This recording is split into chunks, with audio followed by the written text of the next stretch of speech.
ప్రధానంగా నదుల మీద వ్యవసాయం మీద ఆధారపడిన నియోజకవర్గం. ఆ రోజుల్లో మహానుభావులు మొట్టమొదట కోనాము రైవాడ వేచలపాలెల్లి గారు ఎమ్మెల్యే ఉన్నప్పుడు, కురసారామరెడ్డి గారు ఎమ్మెల్యే ఉన్నప్పుడు వాసిరెడ్డి కృష్ణమూర్తి గారిని పెట్టుకొని ఆ రెండు తేడా వలన అసలు వ్యవసాయం చేస్తూ ఉండేవారు.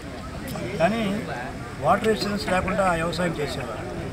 అలాంటి ఆ రెండు కట్టడం వలన ఇటు చీడికాడ, అటు దేవరాపల్లి, కోటపాడు కొన్ని గ్రామాల్లో వ్యవసాయానికి ఆధారమైంది.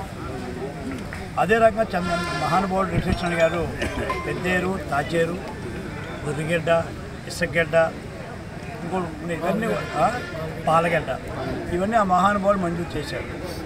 ఆ రకంగా ఇంచుమించు విశాఖ జిల్లాలో ఉత్తరాంధ్రలో అత్యధిక రిజర్వాయర్లు ఉన్న కాన్స్టిట్యున్సీ మాడుగుల.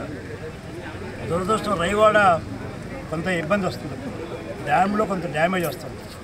అందుకే నేషనల్ డ్యామ్ సేఫ్టీ కమిటీ వాళ్ళు, సెంట్రల్ వాటర్ కమిషన్ వాళ్ళు ఇది ఇమీడియట్గా 330 కోట్లతో ఇది రిస్టోర్ చేయాలని చెప్పి ఒక రిపోర్ట్ ఇవ్వడం జరిగింది. డ్రిప్ అని గతంలో జగన్మోహన్ రెడ్డి ఉన్నప్పుడు ప్రపోజల్ పంపిస్తే వరల్డ్ బ్యాంక్ ముందుకు వస్తే ఆ రోజు జగన్మోహన్ రెడ్డి సంతకం పెట్టలేదు. అది మళ్ళా అసెంబ్లీలో నేను మూవ్ చేయడం, తద్వారంగా మళ్ళీ రైవాడ కమిటీ రావడం, ఇప్పుడు ఫైనాన్స్లో ఉంది. మొన్నే ముఖ్యమంత్రి గారితో మాట్లాడారు. శ్రీశైలం, రైవాడ, భద్రాచలం మొత్తం 3 కూడా నేషనల్ సేఫ్ డ్రిప్లో ఉంది. బహుశా త్వరలోనే ముఖ్యమంత్రి గారు చంద్రబాబు నాయుడు దయతో మళ్ళీ రిజిస్ట్రేషన్ వస్తుందని ఆశిస్తున్నాను. వరల్డ్ బ్యాంక్ కానీ ఇంకో ఇతర బ్యాంకుల ద్వారా కానీ లోన్ తీసుకొచ్చి దాన్ని మెయింటైన్ చేయడం జరుగుతుంది. కోనాంలో క్లస్టర్స్ కూడా పోతే అలా సీజన్ వచ్చి నీరంతా పోతూ ఉంటే కలెక్టర్ గారిని అడిగి ముందు 15 లక్షలు తెచ్చాం, సరిపోలేదు. తర్వాత మళ్ళీ కోనాంకి 1,30,30 లక్షలు తెచ్చాం, టెండర్ అయింది. క్లస్టర్స్ త్వరలోనే కాంట్రాక్ట్ స్టార్ట్ చేస్తాడు. కెనాల్స్ కూడా నిన్న ఒక 3 కోట్ల రూపాయలు కెనాల్స్కి కూడా మంజూరు చేయడం జరిగింది. అలాగే తాచేరికి ఏదైతే ఉందో గత చంద్రబాబు నాయుడు ముఖ్యమంత్రి ఉన్నప్పుడు 82 కోట్లు మంజూరు చేస్తే మా దురదృష్టం అది గవర్నమెంట్ పడిపోవడం, ఇక్కడ ఎమ్మెల్యే గెలిచి కనీసం ముఖ్యమంత్రి ఉప ముఖ్యమంత్రి కూడా ఆ వర్క్ని కంప్లీట్ చేయలేదు. ఆ కాంట్రాక్టర్ బిల్స్ ఒక 5% లోపే చేసి పారిపోయినాడు భయపడి. సాయిప్రసాద్తో, సెక్రటరీ గారితో, మంత్రి రామారెడ్డి గారితో మాట్లాడి అది కూడా ఇంక్లూడ్ చేసాం. అది 80 కోట్లు వస్తే తాచేరికి ఏ ప్రాబ్లం లేకుండా 2 పంటలు మన ఇన్సూరెన్స్ ఉంది. తాచేరు పెద్దారు 2 పంటలు పండుతున్నాయి ఇప్పుడు ఉంది, కానీ ఇంకా ఇన్సూరెన్స్ వస్తుంది.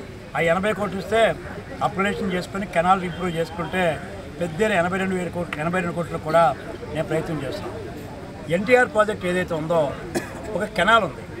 ఆ కెనాల్ కానీ మనం 16 కోట్ల రూపాయలతో అది చేయగలిగితే ఇమీడియట్గా మన కేజీపురం దాటి కూడా మనం ఇన్సూరెన్స్ వాటర్ ఇవ్వగలుగుతాం. మొన్న అదే రాబోయే ఇంక్లూడ్ చేశారు. ఈ యాక్షన్ ప్లాన్ ఈ సంవత్సరం ఇరిగేషన్ ప్లాన్లో అది మధ్యలో ఆగిపోయింది, బ్రీచ్ కొట్టింది. అది బ్రీచ్ కట్టడానికి రైతులతో ఒప్పించి ఆ కాలం 16 కోట్లతో పూర్తి చేయాలి. అది ఒక ప్రణాళిక తయారు చేసుకున్నాం. ఈ 3 కూడా ప్రభుత్వం దగ్గర ఉన్నాయి.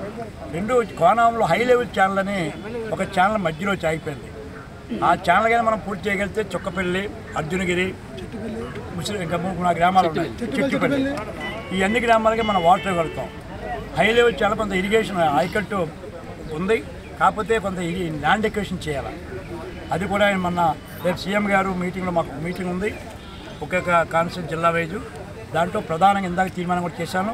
ఈ 4 రైవాడ డ్రిప్ ప్రాజెక్ట్ కానీ, కోనాం హై లెవెల్ ఛానల్ కానీ, పెద్దేరు 82,000 కోట్ల ప్రాజెక్ట్ కానీ, తారకరామ 16 కోట్లు కంప్లీట్ చేయగలిగితే, ఆ కాలువ కంప్లీట్ చేయగలిగితే కేజీపురం దాటి కూడా అది వాటర్ చాలా వరకు కూడా కొంత వాటర్ ఇచ్చే అవకాశం ఉంది. ఈ 4 ప్రాజెక్టులు చేస్తూ కెనాల్స్ కూడా ఇంప్రూవ్ చేయాలా, చెరువులు ఇంప్రూవ్ చేయాలా. అందుకే మొన్న మన మినిస్టర్ గారిని అడిగితే 3,30 లక్షలు శాంక్షన్ చేశారు. 10 లక్షల లోపంతి కూడా డిస్ట్రిబ్యూటర్ కంప్లీట్ చేయమన్నాం. నీటి సంఘాలు ఏవైతే ఉన్నాయో టెండర్లు పెట్టుకుంటానే ఈ 3,30 లక్షలు కూడా వర్క్ స్టార్ట్ చేస్తున్నాం, అది కూడా పూర్తి చేస్తాం. For latest updates on India Pakistan, download our TV Live app.